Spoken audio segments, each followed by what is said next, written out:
ज्ञान मंथन में आप सभी का हार्दिक अभिनंदन करते हैं। मैं हूं सुबोध और दोस्तों आज के अपने इस वीडियो में हम आपको श्रीमद् भागवत महापुराण के प्रथम स्कंध के अध्याय 7 की कथा बतलाने वाले हैं। तो चलिए दोस्तों बिना कोई देरी के हुए शुरू करते हैं इस वीडियो को। श्री शौनक जी ने पूछा, सूत जी, सर्वज्ञ एवं सर्वशक्तिमान व्यास भगवान ने नारद जी का अभिप्राय सुन फिर उनके चले जाने पर उन्होंने क्या किया? श्री सूत जी ने कहा, ब्रह्म नदी सरस्वती के पश्चिम तट पर सम्यप्राश नाम का एक आश्रम है। वहाँ ऋषियों के यज्ञ चलते ही रहते हैं। वहीं व्यास जी का अपना आश्रम है। उसके चारों ओर बेर का सुंदर वन है। उस आश्रम में बैठकर उन्होंने आचमन किया और स्वयं अपने मन को समाहित किया। उन्होंने भक्ति योग के द्वारा अपने मन को पूर्णतः एकाग्र और निर्मल करके आदि पुरुष परमात्मा और उनके आश्रय से रहने वाली माया को देखा। इसी माया से मोहित होकर यह जीव तीनों गुणों से अतीत होने पर भी अपने को त्रिगुणात्मक मान लेता है और इस मान्यता के कारण होने वाले अनर्थों को भोगता है। इन अनर्थों की शांति का साक्षात साधन है केवल भगवान का भक्ति योग, परंतु संसार के लोग इस बात को नहीं मानते। यही समझकर उन्होंने परमहंसों की संहिता श्रीमद् भागवत की रचना की। इसके श्रवण मात्र से पुरुषोत्तम भगवान श्री कृष्ण के प्रति परम प्रेममयी भक्ति हो जाती है, जिससे जीव के शोक मोह और भय नष्ट हो जाते हैं। उन्होंने इस भागवत संहिता का निर्माण एवं पुनरावृत्ति करके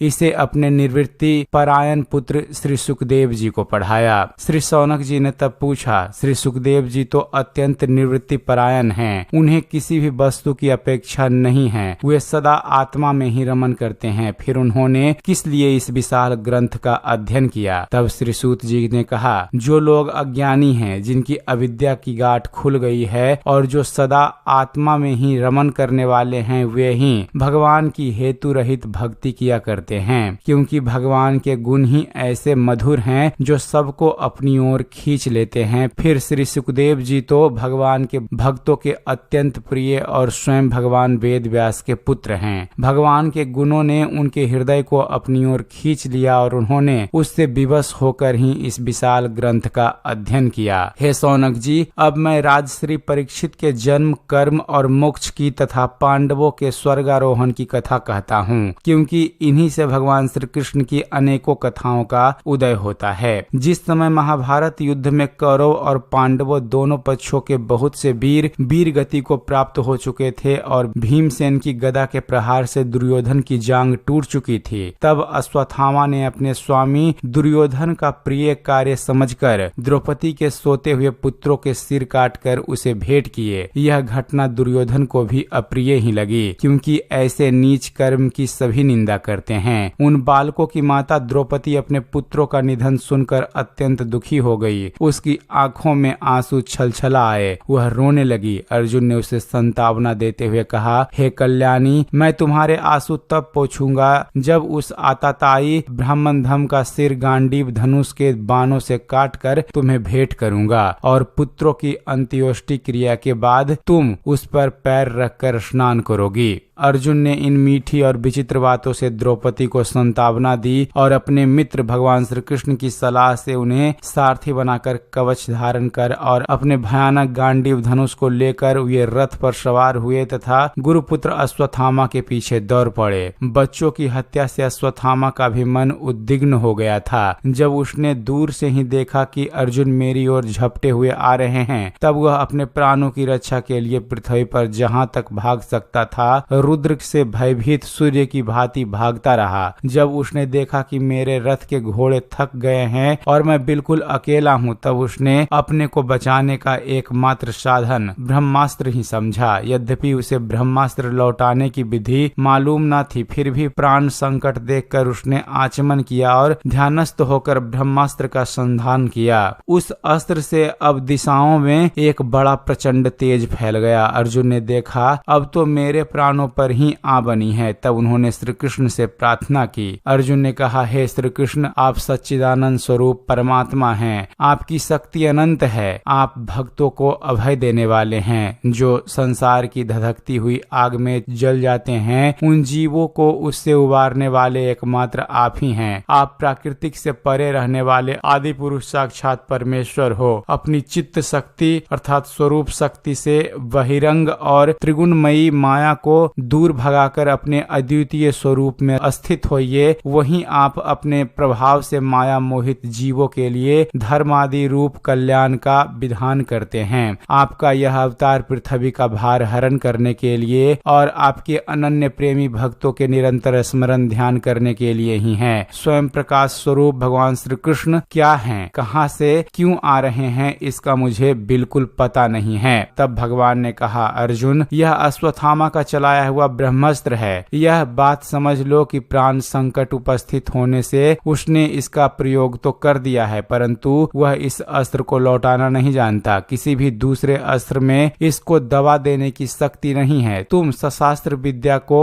भली भांति जानते ही हो। ब्रह्मास्त्र के तेज से ही इस ब्रह्मास्त्र की प्रचंड आग को बुझा दो। सूत जी कहते हैं, अर्जुन विपक्षी वीरों को मारने में बड़े प्रवीण थे। भगवान की बात सुनकर उन्होंने आचमन किया और भगवान की परिक्रमा करके ब्रह्मास्त्र का निवारण के लिए ब्रह्मास्त्र का ही संधान किया। वानों से वेष्टित उन दोनों ब्रह्मास्त्रों के तेज प्रलयकालीन सूर्य एवं अग्नि के समान आपस में टकराकर सारे आकाश और दिशाओं में फैल गए और बढ़ने लगे। तीनों लोकों को जलाने वाली उन दोनों अस्त्रों से बढ़ी हुई लपटों की प्रजा जलने लगी और उसे देखकर सबने यही समझा कि यह प्रलय काल की संवार्तक अग्नि है। उस आग से प्रजा का और लोकों का नाश होते देख भगवान की अनुमति से अर्जुन ने उन दोनों को ही लौटा लिया। अर्जुन की आंखें क्रोध से लाल लाल हो रही थी। उन्होंने झपट कर उस क्रूर अश्वत्थामा को पकड़ लिया और जैसे कोई रस्सी से पशु को बांध ले वैसे ही बांध लिया। अश्वत्थामा को बलपूर्वक बांधकर अर्जुन ने जब शिविर की ओर ले जाना चाहा, तब उनसे कमल नयन भगवान श्री कृष्ण ने कुपित होकर कहा, इस ब्राह्मण धम को छोड़ना ठीक नहीं है, इसको तो मार ही डालो। इसने रात में सोए हुए निरपराध बालकों की हत्या की है। धर्म बेता पुरुष, असावधान, मतवाले, पागल, सोए हुए बालक, स्त्री, विवेका शून्य, शरणागत, रथहीन और भयभीत शत्रु को कभी नहीं मारते, परंतु जो दुष्ट और क्रूर पुरुष दूसरों को मारकर अपने प्राणों का पोषण करता है, उसका तो वध ही उसके लिए कल्याणकारी है, क्योंकि वैसी आदत को लेकर यदि वह जीता है तो और भी पाप करता है और उन पापों के कारण नरकगामी होता है। फिर मेरे सामने ही तुमने द्रौपदी से प्रतिज्ञा की थी कि मानवती जिसने तुम्हारे पुत्रों का वध किया है उसका सिर मैं उतार लाऊंगा। इस पापी कुलंगार आतताई ने तुम्हारे पुत्रों का वध किया है और अपने स्वामी दुर्योधन को भी दुख पहुंचाया है, इसलिए अर्जुन इसे मार ही डालो। भगवान श्री कृष्ण ने अर्जुन के धर्म की परीक्षा लेने के लिए इस प्रकार प्रेरणा की, परंतु अर्जुन का हृदय महान था। यद्यपि अश्वत्थामा ने उनके पुत्रों की हत्या की थी, फिर भी अर्जुन के मन में गुरुपुत्र को मारने की इच्छा नहीं हुई। इसके बाद अपने मित्र और सारथी श्री कृष्ण के साथ हुए अपने युद्ध शिविर में पहुंचे। वहां अपने मृत पुत्रों का शोक करती हुई द्रौपदी को उसे सौंप दिया। द्रौपदी ने देखा कि अश्वत्थामा पशु की तरह बांध कर लाया गया है। निंदित कर्म करने के कारण उसका मुख नीचे की ओर झुका हुआ है। अपना अनिष्ट करने वाले गुरुपुत्र अश्वत्थामा को इस प्रकार अपमानित देखकर द्रौपदी का कोमल हृदय कृपा से भर आया और उसने अश्वत्थामा को नमस्कार किया। गुरुपुत्र को इस प्रकार बांध कर लाया जाना सती द्रौपदी को सहन नहीं हुआ। उसने कहा, छोड़ दो इन्हें, छोड़ दो, ये ब्राह्मण हैं, हम लोगों के अत्यंत पूजनीय हैं, जिनकी कृपा से आपने रहस्य के साथ सारे धनुर्वेद और प्रयोग तथा उपसंहार के साथ संपूर्ण शास्त्रों का ज्ञान प्राप्त किया। वे आपके आचार्य द्रोण के ही पुत्र के रूप में आपके सामने खड़े हैं। उनकी अर्धांगिनी कृपी अपने